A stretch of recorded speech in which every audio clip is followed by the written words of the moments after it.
Hey everybody, Dave here, and I wanted to send you guys this quick video message. We are in week 5, and the message this week is keep going, and that is you'll find that in the 5th module there. But I want to discuss with you a couple of things. One, the exercise logs.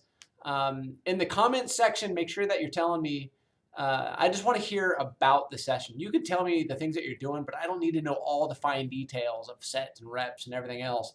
You can just tell me upper body work today, lower body work today, did a lot of cardio, and then just tell me about the experience.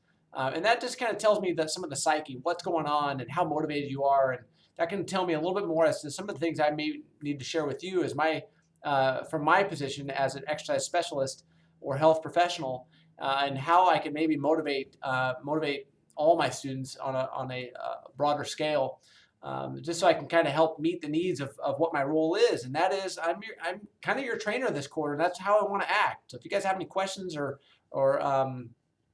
anything, just shoot me a message. But I would like to see more comments. I just like to hear and see how things are progressing for you. And so that's the area that I probably appreciate the most. Also, I did make a note for many of you to begin or continue tracking your sleep and sedentary hours. And sedentary simply means sitting hours. So for right now, I've been sitting in this chair for about an hour, and I can't wait to get out of it. I go crazy when I'm sitting for too long, but I do like to document and see. I like to see you document your sitting and your sleeping, just so you can get some kind of understanding as to just how long you are sitting, or how much, or potentially how little sleep you are getting, and how that can influence weight or general health. And if I don't see anything that seems to be too alarming, but typically speaking, if we aren't getting enough sleep, we tend to overeat, and we tend to be and when we overeat, our body's just needing those calories to stay awake. And so we yearn for things. We look for things that provide us those quick energy, those quick substance of energy, maybe like coffees, caffeine, a lot of simple sugars, and we crave things that we generally wouldn't crave when we get sound quality sleep. So if you're struggling with any kind of nutrition, no matter what it is, if it's the need for coffee or the need for simple sugars and quick sources of fuel, you can look at your sleep habits and kind of start there with making behavior changes for the better. Aside from that, gosh, that's a lot there in just a couple of minutes. But aside from that, I think everything is going along pretty good. If you guys have any questions, you know what to do. And last week's topic in the discussion was motivation.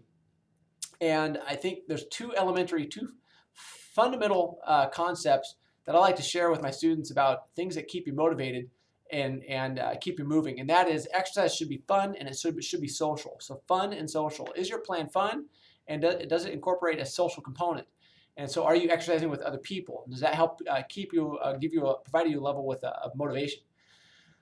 And if not, then consider bringing a friend, someone that you can hang with and that you have similar compatibility goals with, or compatible goals with, and start shooting for the stars on some things, and get out of the fitness centers and make large goals. I mean, the summer's coming around, and there's a lot of 5Ks, color runs, mud runs, and Spartan races, all sorts of fun, great community events going on. You can also check out clarkcountyrunningclub.org. That's clarkcountyrunningclub.org, and they have a summer series coming up. I believe it starts in like 2 or 3 weeks, and every Wednesday night for the entire summer, you can go out and do a 5K, and I think it's like $10 per individual for the whole summer. And actually, that's for the whole year. So all these 5Ks are absolutely free, and they're timed races. It's a great event, great, really positive vibe, very healthy vibe, and just a great time, great community event. So this video contains a lot, and the underlying theme of this week is just motivation, sustaining motivation through social wellness, sustaining motivation through just making sure your programs are fun. And if they're fun, they're going to be sustainable. And the fun comes back to goals. What are your initial goals from the beginning of the term? What do you want to get out of this class? And are you on track? Man, we're in week 5. And so, think back to a month ago, and are you, what course are you on? And if your behaviors are staying the same as they were in March and February, well, then you can kind of predict your outcome. But if you have diligently worked towards progressing towards healthier behaviors, then you could potentially be on cue, and that's wonderful. In any case, also June 3rd, Clark College is hosting the Healthy Walkabout. It's on campus from 10 till 2 p.m. I'm going to send that in an email as a PDF file if you haven't received it already. But if you have any questions about that, please let me know. And I'm not going to offer any extra credit, but there are a ton of free assessments done that typically cost between $5 and $30 on campus, from a BMI to a blood lipid screening to find out what your cholesterol numbers are, and also maybe to see if you're at risk for diabetes. So they do a blood lipid sample for blood sugar as well, and they just take a droplet of blood from your finger. And there's a lot of other things like a BMI that's non-invasive. And there are dental screenings, there's sleep screenings, and a lot of really good information throughout the entire campus. And it's supposed to be ultra nice on June 3rd. I can't predict the weather. I have no clue. We're a month out, but you can keep your fingers crossed. In any case, hope you guys are doing great. We're at 6 minutes, and that's long enough. You guys take care. Bye-bye.